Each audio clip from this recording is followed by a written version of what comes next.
Friday, November 22nd, 2024. Saint Cecilia. Focus.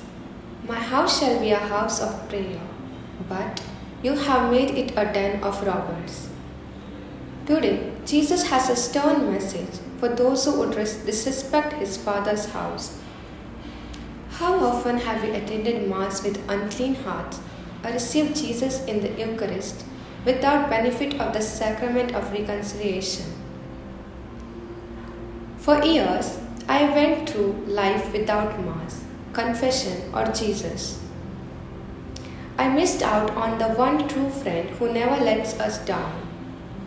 We defile a house of prayer when we reject Jesus, preferring our worldly baggage to Him.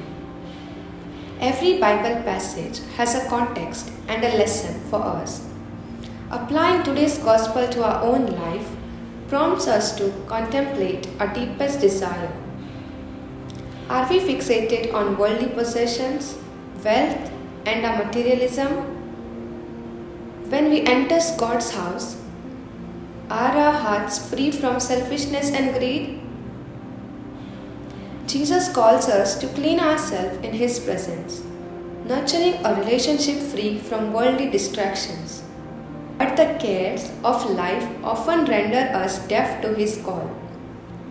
Saint Cecilia, a noble Roman, is celebrated for her virgin martyrdom despite her enforced marriage. She represents a soul untouched by earthly ties.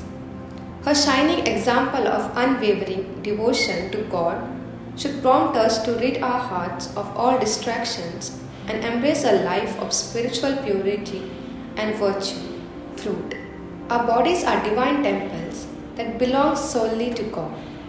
We must recognize this and purge ourselves of the evil tendencies that ensnares us.